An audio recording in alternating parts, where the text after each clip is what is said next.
So here we are in October and we're launching the car in May of next year. Now that sounds a very long period of time, a long period to get our act together, to be ready for this new car. Actually, it's no time at all. And it's no time at all because of the significance of the change that we have to make. This car has to become our flagship. I think if we look back over the life of the current model, you could not call it a success on two counts. It's not been a sales success, nor has it been a success in really being the leading car in the range, the flagship in the range. On both of those counts, I think you have to say we've done okay, but only okay. A flagship means it's our inspiration for the things we have to do, it's our motivation, it's our touchstone for confidence, it's what defines the brand. So people look at that and say, yeah, now I understand what Audi means. And unfortunately, we can't say any of those things about the current car. If I was walking through the door on the organisation today and we had a launch of this impact and importance coming forward, the first thing I'd probably say to everybody is have a look on your desk and whatever you've got on it, tear it up, throw it away, because it ain't going to be good enough.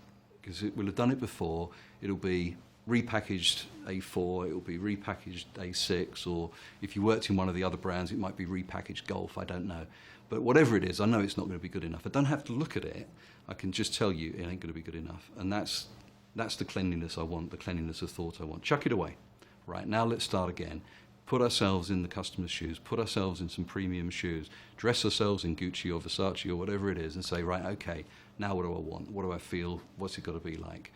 Take away the past, look just to the future and say, this is about redefining the brand. This is the car that defines the brand. This is the car that we've got to look at, we've got to touch and say, everything about that says what we are. That says we're Audi. And if we can't achieve that, it ain't going to be good enough. And that's a huge, huge job.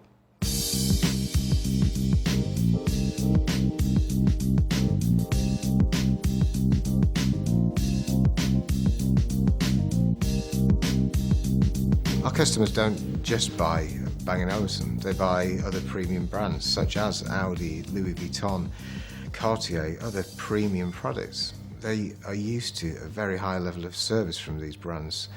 And our challenge really is not just to match that, it's really to make sure we exceed that at every given moment in time. At the premium end of the market, our customers are rightly very demanding. Best product in the world really will fail if the customer has a bad experience somewhere along the line. We understand that our dealers are the people who are the front line. They have the most immediate contact with our customers. For instance, should a customer's television break down sort of just before the big match on a Saturday or something like that, the dealer will be back round to that customer's house making sure everything's functioning absolutely as it should be, so the customer gets the ultimate experience and continues to enjoy his Bang & Olufsen system. But historically there's always been a view of, we've made the sale, that's eating into our margin, why should we do that? Really what we've absolutely categorically proven beyond any doubt at all is by offering that continued level of service, we're building a relationship with the customer, a relationship that goes on and on and on. So we retain a tremendous degree of customer loyalty with this practice. We have to be very careful in ensuring that we use the flagship product to illustrate really what makes the design and what makes the brand so special. What is it that makes Audi who they are? What is it that makes Bang & Olufsen who they are? And really, we always choose to use our flagship products to illustrate this is the ultimate in this particular brand. But those very same engineering principles, design principles, concepts are common to every single product in our portfolio. We call it the halo effect, the shine that is given from this fantastic new product, which really illuminates the whole range and helps the customer see quite why our brand is so special at every point and every price point. This is really moving not just into the Premier League, but moving into the Champions League and beyond. It's a massive, massive overhaul of everything that we do. We've gone to the lengths of appointing somebody within the organisation specifically to look at this and cut across the whole organisation in Sue Rankin. And her job is to constantly challenge me and the rest of the team and say, that's not good enough, we need to do this, or we need to improve on that. We should change that, we should revisit that. And that's the challenge we've got to set ourselves every day as we build up to the launch and the introduction and beyond of the new car. The car is fantastic. The car is a premium car. It stands up against the 7 Series and the S-Class. There's no doubt about that. What Audi UK and what Audi centres have to do is actually demonstrate that they are a premium brand and actually have to deliver for the car. There's no doubt that the product is there, but have we got the confidence to deliver and be in the premium sector? The customer reaction to the vehicle at Paris Motor Show was absolutely fantastic. They loved the car, no doubt about it. And one of the more interesting things was that we were able to display the MMI unit, which is the multimedia interface, and customers were able to use that firsthand. And there was no doubt that they could actually use it without an explanation at all. So that was great because we saw the iDrive in operation on BMW stand, and customers were just walking away in disappointment from that because they were unable to use it. In the run-up to Christmas, we're using the left-hand drive vehicles as much as possible to put the car in front of as many people as possible. We're doing a regional tour, going to 14 different venues up and down the country, meeting with the centres and their prospects to show the vehicle to the customers there as well. And we do have opportunity to take a very select number of customers across to Berlin so they can actually drive left-hand drive vehicles with the competition to put the car through its paces. Straight after Christmas is when we were expecting the arrival of our first right-hand drive vehicles. And obviously we have to wait for sufficient vehicles to come through into the country before we can actually start planning customer events. However, our ultimate aim is to get as many customers and prospects into that vehicle to have test-driven that vehicle before launch. Existing A8 customers are obviously very important to us, and so we've been inviting them to all of our events that are taking place so that they will get opportunity to see the new car first before any new prospects do. The events at the moment are in the planning stage, and the reason for that is obviously due to vehicle availability. Once we're confident that we have sufficient vehicles on the ground, that's when we'll actually notify the centres of when those events are going to take place. I think that Audi UK and the centres have to believe that we actually do belong in the premium sector. I think if you look at BMW and go into a BMW dealership, there's no question in your mind that that's where they belong. And I think that we have to start acting and behaving like a premium brand acts and behaves, and have belief in our products and belief in ourselves. With the impending launch of our new A8, we've been working tremendously hard on trying to find out what our customers actually want. And based upon the foundation of this, we found that our customers, through our research, actually are very time critical. They want contact on their terms, they want to be pampered, again on their terms, and they want to be, most importantly, treated as an individual. We found that out of 510 customers that have contacted us, 400 were not followed up. And that's a startling 78% of our customers, despite several attempts to contact us, have not experienced the A8 product. Well, taking the first point, inquiry, what we found that our customers actually want them to take them seriously. They want to be dealt with promptly, and they want to be dealt with in a professional manner. Our customers want a car of their choice to their specification, and they want the car for a minimum of 3 days. They also want to be dealt with by a professional with expert product knowledge, and they want all this to take place within 7 days of first contact. With regard to delivery, our customers are expecting a contact from Audi UK to give them an update on the delivery of their vehicle and the timescales. If there is a delay, then they expect alternative transport for that period of time. In relation to the pre-delivery handbook, we need to break this down into easily manageable stages for our customers to understand fully the complexities of the new A8. Within the awaiting delivery process, we're reviewing our pre-delivery inspection, because at the moment we've got some disappointing figures that over 30% of our Audi products are being delivered with a fault upon them, which should have been corrected at time of delivery. Our customers have actually told us they do want to have the car handed over at a place of their choosing. Now, whether that's office or Audi Centre or a hotel, we've got to be able to react to that. They also want to be followed up, again, in a way in which they expect, whether that is a home visit or whether it is over the telephone answering the questions they may have. To assist the Audi Centre network, we've created a dedicated A8 team in our customer service team at Walsall, and this will help continue the relationship with our A8 customers. They can help give guidance on where a new Audi Centre is, or whether it's to do with a brochure request, or whether it's to do with a breakdown or emergency situation. Also within the Walsall team, we'll be able to offer directly to the customers additional services such as track day events, special events that we can lay on, specifically aimed at the A8 clientele. From the market research, it's quite clear that if we don't react to the information, then we are not going to give the customers a new A8 experience. The car is designed. What we've got a great opportunity to do is design a new customer experience around the car ahead of our competition.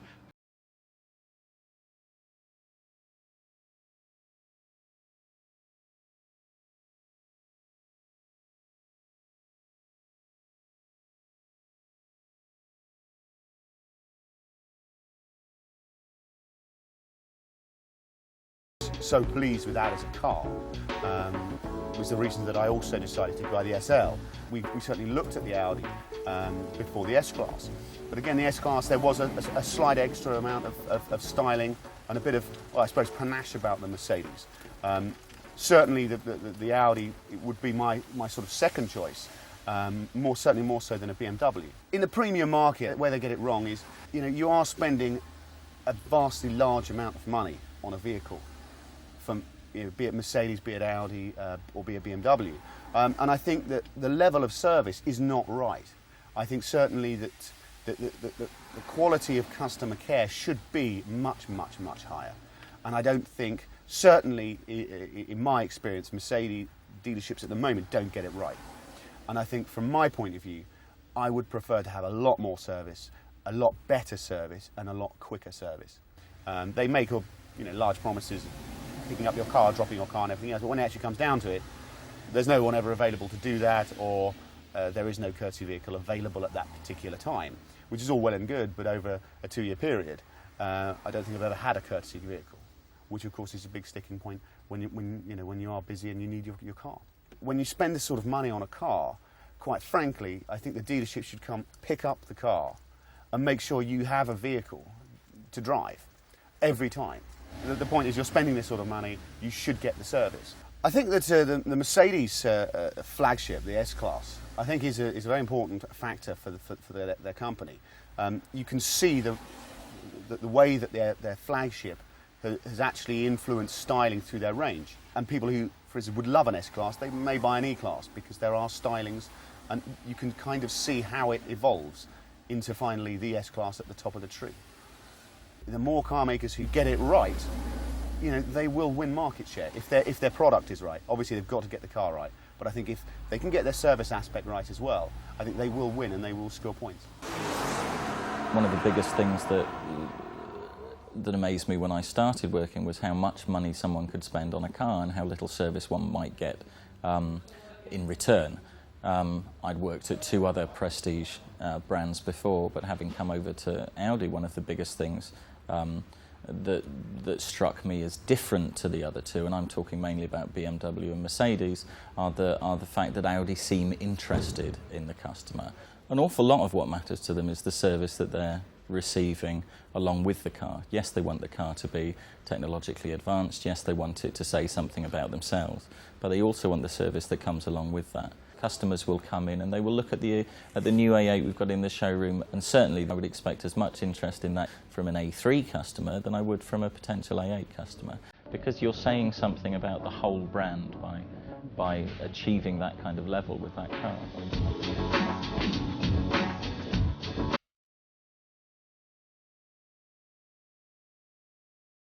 I run an executive chauffeur business for myself, basically moving people around business-wise to the airports and theatres and functions. I look to give the best service that I can, and the A8 actually does that for me. I've got a number of customers that actually have obviously been in BMWs or Mercedes, but I get so many comments after they've been in my vehicle about the ride and the comfort, etc., and that it's quite an understated vehicle in many ways. So for me, that's a bonus. When I came into the Audi dealerships, it's a bit mixed from time to time. My experiences have been varied. Even though this is a long way out of my home area, I'm prepared to come up here and get that level of attention. As a potential new A8 customer, what I'm looking for is the sort of service that I've had in the past, very proactive, I would like a phone call or somebody to get in touch with me and invite me to come along and try the new product. At the end of the day, it's the quality of the service and that individual attention that's going to make the difference. And if a dealership can pay attention to that and make sure that we're all looked after as individuals, then they're going to win the business. At a centre level, what we're going to need from Audi UK is effective communication. We need to know when the cars will be available. We need to know the specifications. It has been a little bit slow in coming through, and some of the product information hasn't been particularly clear. It's all about looking after the customer ultimately in a role which we haven't seen before. Customers are spending a lot of money on this new car. They want the maximum service, and that's what they expect going to a showroom with £50,000–60,000 to spend. They're going to want a dedicated service. They're going to want someone to pander to their needs. They need an individual who can help them in every way they need. They want someone who they can approach, someone they can trust, and someone they can deal with at a higher level. The A8 is going to be very important indeed. It's a high-profile car. It will be a high-profile car. It's got absolutely everything in terms of what a customer wants. It's through us as individuals and sales team, service team, all of us here to make sure that succeeds. The product's in place. It's the service we now need to get perfected. We've had a couple of outstanding years, 3 outstanding years in fact, and we've gone from, as everybody knows, over 40,000 sales just to this year well over 60,000. Fantastic. We've succeeded in every segment in the market except this one. And the way I look at this is our first real challenge as a team, as a partnership, network, Audi UK, Audi and Ingolstadt. This is our first big test. Okay, we've done the stuff that we should do. We've beaten the teams towards the bottom of the league, I should say. We've beaten some of the good teams, but we haven't beaten the best in Europe and the best in the world. And that's what we're about to try and do. So this is really our first big test. And it does require that we actually work together very much more as a partnership, very much more in consultation, very much more from an Audi UK point of view, very much more in support of the network rather than demanding of the network. I think we've got to change a lot in that respect. And this is our first big test. This is the first big one. This is the first time we're up for winning a bit of silverware. You know, this is different. And if we can rise to that challenge, everything else afterwards is going to seem much easier. If we fail in the challenge, it will affect our confidence, it will damage us. So it's that important. It's a really major, major test for us all.